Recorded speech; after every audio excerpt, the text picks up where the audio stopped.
Assalamualaikum warahmatullahi wabarakatuh. Perkenalkan, nama saya Raisya Puspalancana dengan NPM 2012307 dari kelas C123. Pada video ini saya akan menyampaikan refleksi selama mengikuti mata kuliah Internet of Things dan memberikan sedikit feedback mengenai proses perkuliahan dan juga menyampaikan satu ide inovasi IoT. Nah, selama mengikuti mata kuliah Internet of Things ini, menurut saya materi yang paling menarik adalah saat belajar tentang Arduino dan penerapannya dalam sebuah project IoT. Saya jadi memahami bagaimana sensor microcontroller dan internet bisa saling terhubung dan membuat sistem dapat membantu aktivitas kita sehari-hari.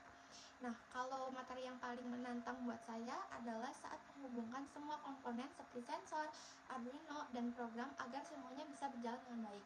Kadang ada error yang cukup bikin bingung, mulai dari sensor yang tidak berjalan atau terbaca sampai program yang tidak berjalan sesuai harapan. Tapi dari situ saya jadi belajar untuk lebih teliti dan mengecek rangkaian serta tentunya coding. Materi yang paling bermanfaat menurut saya adalah praktik langsung membuat sistem IoT. Karena dari situ saya tidak hanya belajar tentang teori, tapi juga menyelesaikan masalah muncul saat proses pembuatan alatnya. Untuk praktikum, pengalaman yang paling berkesan adalah saat mengerjakan proyek IoT bersama teman satu tim. Karena kami membuat tempat sampah otomatis, buka tutup otomatis, dan sensor yang memberitahu ketika tempat sampah penuh dan langsung memberikan notifikasi langsung ke buat Telegram itu, sehingga pengguna bisa mengetahui bahwa tempat sampahnya itu sudah penuh atau belum. Seperti itu. Jujur, proses pengerjaannya cukup menguras tenaga dan pikiran. Kami beberapa kali mengalami kendala seperti sensor tidak terbaca, program error, dan alat yang tidak berjalan sesuai dengan harapan.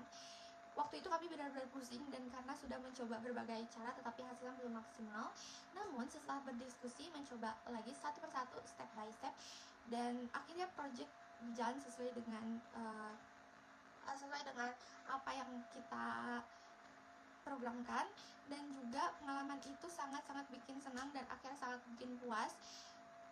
Dan manfaat yang saya dapatkan dari mata kuliah ini adalah saya jadi lebih memahami bagaimana konsep IoT diterapkan dalam kehidupan nyata. Nah, selain itu saya juga belajar bekerja sama dengan tim, menjadi lebih kritis, mencari solusi, dan menambah pengalaman dalam membuat sebuah proyek IoT. Untuk feedback kepada Bapak dosen, menurut saya cara penyampaian materinya cukup jelas dan mudah dipahami. Penjelasan teori juga diimbangi dengan praktikum sehingga mahasiswa bisa mencoba yang sudah dipelajari. Instruksi selama perkuliahan juga cukup baik, jadi mahasiswa diberi kesempatan untuk bertanya ketika mengalami kesulitan. Seperti itu. Saran dari saya, mungkin praktikum bisa lebih sering diberikan contoh implementasi yang digunakan di dunia industri atau kehidupan sehari-hari. Jadi mahasiswa bisa semakin memahami manfaat IoT secara nyata. Nah, ide bisnis yang ingin saya sampaikan adalah Smart Desk Posturing Monitor, yaitu alat yang membantu mahasiswa menjaga posisi duduk tetap benar saat belajar dan mengerjakan tugas. Masalah yang ingin diselesaikan adalah karena mahasiswa IT itu proyeknya itu membutuhkan waktu yang sangat lama seperti coding atau membuat proyek, makanya mereka jadi lupa waktu saat mengerjakan proyeknya. Jadi dari situ dia juga jadi tidak memperhatikan postur tubuhnya, makanya leher dan punggungnya menjadi sakit.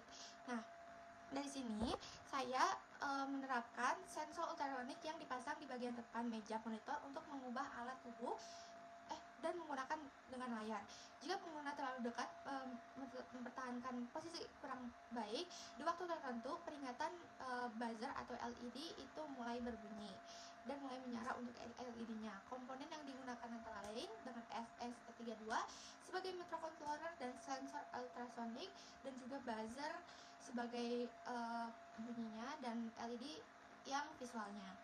Menurut saya inovasi ini sangat membantu untuk postur tubuh mahasiswa agar tetap baik sehingga leher dan punggungnya tidak sakit. Jadi sebagai pengingat seperti itu.